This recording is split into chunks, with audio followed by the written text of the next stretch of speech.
उपराष्ट्रपति जगदीप धनखड़ ने देश की समृद्ध विरासत और शास्त्रीय भाषाओं से फिर से जुड़कर सांस्कृतिक पुनर्जागरण की आवश्यकता पर जोर दिया है। दिल्ली में नंदलाल नूवाल भारत विद्या केंद्र के शिलान्यास समारोह को संबोधित करते हुए उपराष्ट्रपति ने भारतीय ज्ञान और इसके वैश्विक दृष्टिकोण के परस्पर संबंध का उल्लेख किया।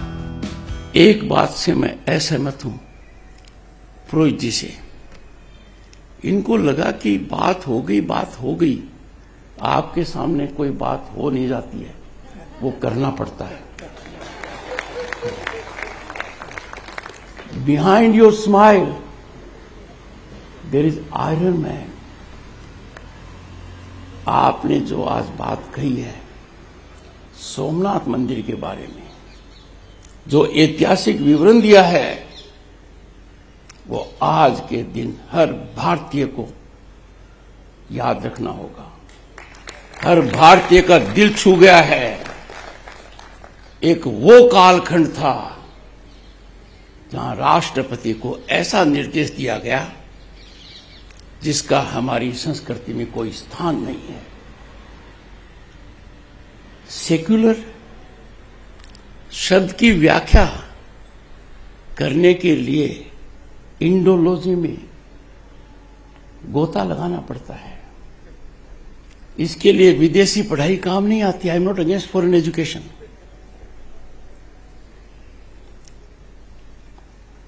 ऐसा नेक काम इस प्रांगण में हो रहा है, ये आप और हम सबके लिए बहुत अच्छा है।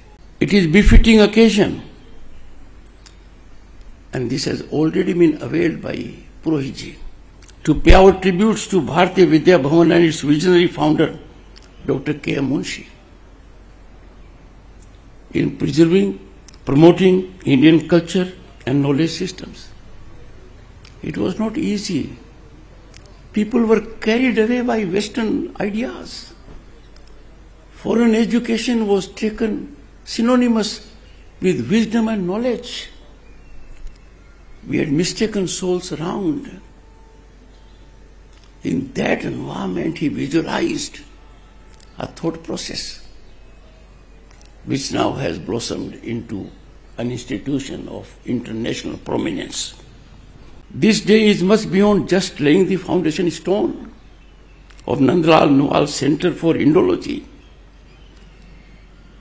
In a sense, it is seeding of a transformative journey to rediscover, reassert, reinvigorate the profound intellectual and cultural heritage that has defined India for millennia. उपराष्ट्रपति ने कहा, भारत ने हमेशा शांति और सद्भाव के लिए प्रयास किया है। एक राष्ट्र के रूप में विश्व शांति और सद्भाव में योगदान देना हमारी नियति में है। I beseech our youth to take pride in India's mathematical contributions. Zero, algebra, geometry, and trigonometry. When we reflect on our wealth, gold mine, Charak Samhita, Sushruta Samhita inspire holistic health care and sustainable living. Our Atharvaved is encyclopedic when it comes to our health concerns. Vedanta, Buddhism, Jainism showcase India's inclusive philosophical traditions. What a travesty. The ignorant are trying to make us aware about inclusivity by their narrow-minded approach. The philosophical schools of Vedanta, Buddhism, Jainism and others have always encouraged dialogue and coexistence, principles that hold immense value in today's polarized world. Indology decolonizes all of us, as seen in replacing. And I was part of the system. I am part of the system. We unshackled ourselves from colonial legacy, colonial mindset, when we traversed from Dand Vidhan to Nyay Vidhan. It was a small but The message was large.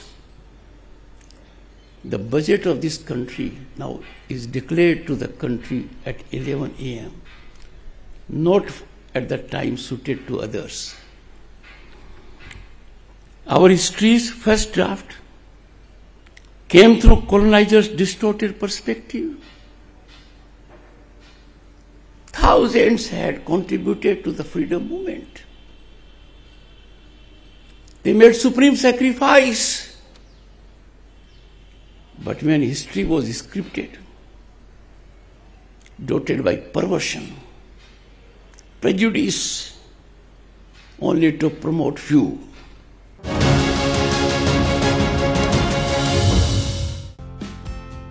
देश की विधायी संस्थाओं के अध्यक्षों का सबसे बड़ा समागम 85 में अखिल भारतीय पीठासीन अधिकारी सम्मेलन बिहार की राजधानी पटना में आयोजित हो रहा है। सम्मेलन का उद्घाटन लोकसभा अध्यक्ष ओम बिरला ने किया।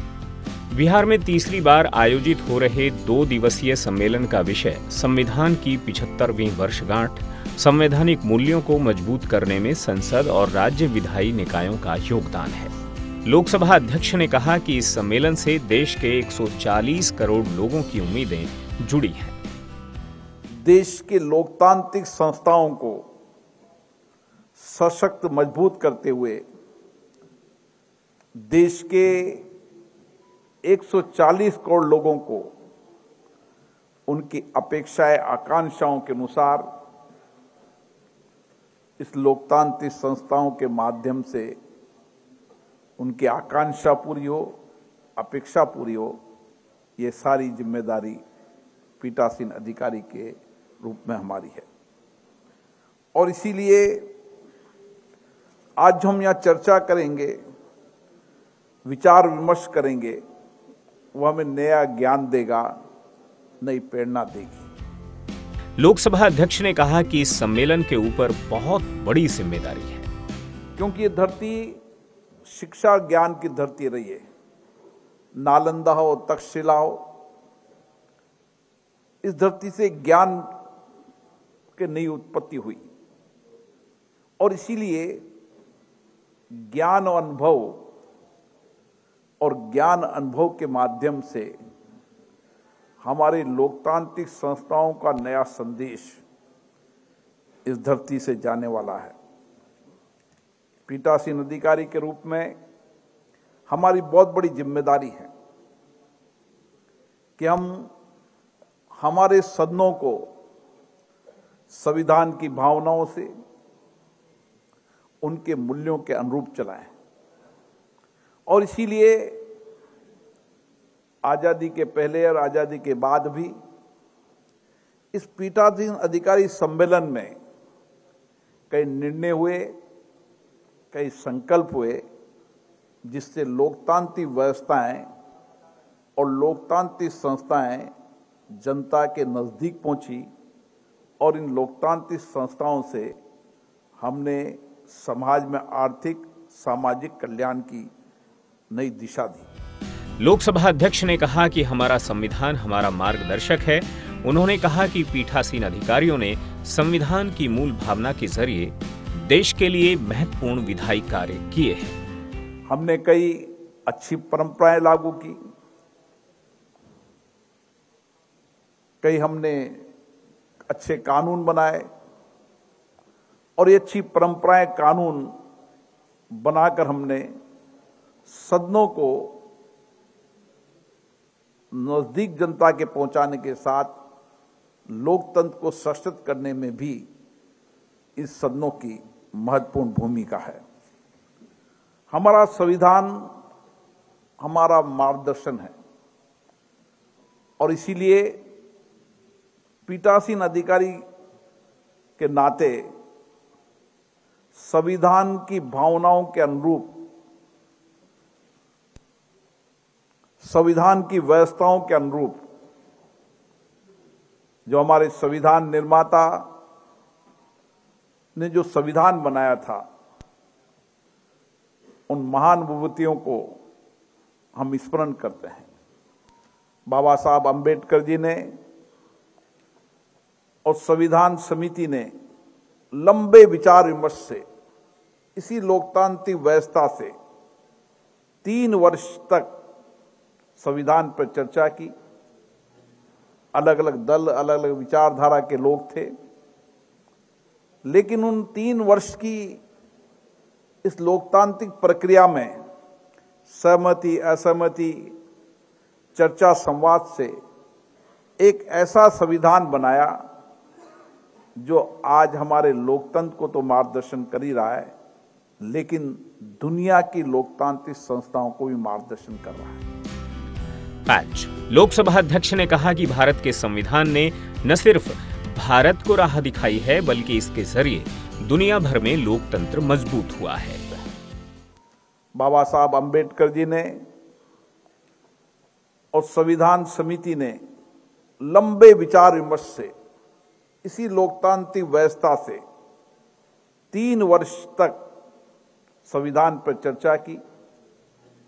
अलग अलग दल, अलग अलग विचारधारा के लोग थे, लेकिन उन 3 वर्ष की इस लोकतांत्रिक प्रक्रिया में सहमति, असहमति, चर्चा, संवाद से एक ऐसा संविधान बनाया जो आज हमारे लोकतंत्र को तो मार्गदर्शन कर ही रहा है, लेकिन दुनिया की लोकतांत्रिक संस्थाओं को भी मार्गदर्शन कर रहा है। लोकसभा अध्यक्ष ने कहा कि सहमति और असहमति लोकतंत्र का हिस्सा है। हम उन महान विभूतियों को देखते हुए हमारे मन में भी विचार आता है कि हम अपने अपने सदनों के अंदर इसी तरह की चर्चा, संवाद, उच्च कोटि की परंपराएं, परिपाटियों को कायम करते हुए सहमति, असहमति हमारे लोकतंत्र की ताकत है।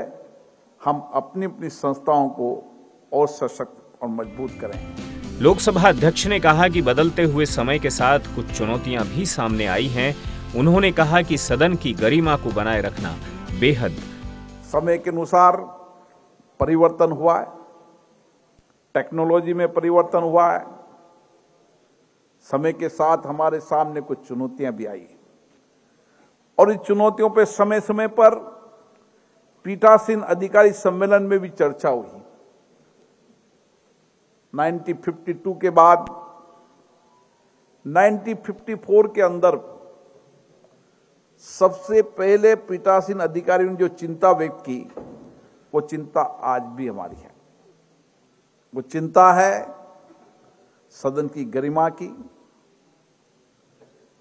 सदन की प्रतिष्ठा की। और आज मुझे कहना पड़ रहा है कि चिंता गंभीर होती जा रही है कि हम किस तरीके से हमारे सदनों के अंदर सदनों की गरिमा बनाएं, प्रतिष्ठा बनाएं, अच्छी परंपराएं लागू करें और उसकी गरिमा प्रतिष्ठा बनाते हुए जिस अपेक्षा के साथ जनता जनप्रतिनिधियों की चुनकर भेजती है, जनता की उन अपेक्षाएं, आकांक्षाओं को पूरा करने का एकमात्र सदन होता है तो विधानसभा, लोकसभा होती है। लोकसभा अध्यक्ष ने सदन में नियोजित व्यवधान को लेकर चिंता जाहिर की और कहा कि सभी राजनीतिक दलों को इस पर सोचना चाहिए। दिल्ली के अंदर सभी राजनीतिक दलों ने पीठासीन अधिकारी भी थे, सभी राजनीतिक दल के नेता थे और एक विचार व्यक्त किया था कि सदनों के अंदर लगातार व्यवधान, बेल में आना, नारेबाजी करना, नियोजित तरीके से सदन स्थगित करना, इन सारे विषयों पर बड़ी गंभीर चर्चा हुई थी। आज वो चिंता आज भी है। हमें कोशिश करना चाहिए सभी राजनीतिक दलों से चर्चा कर कि हम सदन में व्यवधान कम करें, नियोजित गतिरोध को रोकने का प्रयास करें। लोकसभा अध्यक्ष ने कहा कि संसदीय समितियों की भूमिका बढ़ाना भी जरूरी है। ज्ञान और आध्यात्म की धरती से सम्मेलन को संबोधित करते हुए लोकसभा अध्यक्ष ओम बिरला ने कहा कि बिहार ने लोकतंत्र को मजबूत करने में महत्वपूर्ण भूमिका निभाई है। 1954 में भी ये विचार आया था कि हमें संसदीय समितियों की भूमिका को और बढ़ाना चाहिए। ये मिनी पार्लियामेंट की तरह होता है और जितनी संसदीय समितियों की भूमिका बढ़ाएंगे उतनी ही शासन में जवाबदेही आएगी, प्रशासन में पारदर्शिता, ईमानदारी आएगी, जनता के धन का उपयोग ठीक होगा, सार्थक उपयोग होगा और धन का व्यय जिस मद के लिए किया गया है उस मद में किए हुए धन की निगरानी होगी। इसलिए संसदीय समितियों की भूमिका भी महत्वपूर्ण है। श्री ओम बिरला ने कहा कि बिहार की धरती ने सबको प्रेरणा देने का काम किया है। लोकसभा अध्यक्ष ने इस मौके पर देश की महान विभूतियों को याद किया। इस धरती से भगवान बुद्ध का संदेश, करुणा शांति का संदेश आज दुनिया के अंदर पहुंच रहा है। भगवान महावीर का सिद्धांत, अहिंसा का सिद्धांत आज भी देश और दुनिया के अंदर हम सबको जियो जीने की राह का संदेश दे रहा है। गुरु गोविंद सिंह जी का ये जन्मस्थल साहस और सामर्थ्य का संदेश हमें देता है।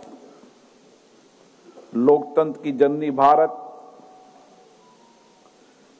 वैशाली लोकतंत्र गणराज, चाणक्य के सिद्धांत, सम्राट अशोक के नैतिक मूल्य, नैतिक शासन व्यवस्था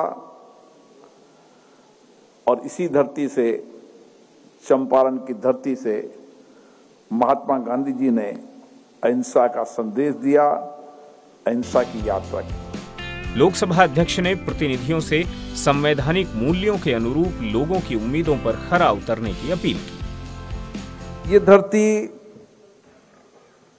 हम सबके लिए प्रेरणा की धरती है।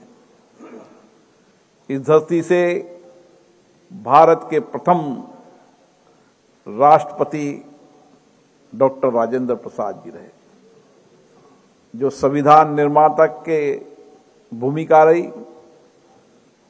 और संविधान निर्माण के अध्यक्ष के नाते भी उन्होंने दायित्व निभाया। ये धरती जयप्रकाश नारायण की धरती है, जिन्होंने संघर्ष से नए रास्ते दिखाए। ये धरती शोषित, वंचित, गरीब लोगों के न्याय के लिए जिन्होंने जीवन भर संघर्ष किया, कर्पूरी ठाकुर जी की धरती भी है। ये धरती डॉक्टर जाकिर हुसैन जी की, बाबू जयप्रकाश नारायण जी की, अनुग्रह नारायण सिंह जी की, राम मनोहर लोहिया, जिन्होंने एक नया संदेश लोकतंत्र के अंदर दुनिया को दिया, बाबू वीर कंवर सिंह जी, सुमित्रा देवी सिंह जी, ऐसे बहुत सारे महान पुरुष रहे जो आज भी इस धरती के अंदर हमारे अतीत से, हमारे उनके जीवन से हमें प्रेरणा मिलती है। सम्मेलन में वक्ताओं ने संविधान की भावना को बनाए रखने, विधायिका की स्वायत्तता सहित कई बिंदुओं पर अपनी बात रखी। साथ ही ये भी कहा कि लोकतंत्र के तीनों अंग अपनी अपनी भूमिका का सही तरीके से निर्वहन करें और जनता की समस्याओं को दूर करने पर काम करें।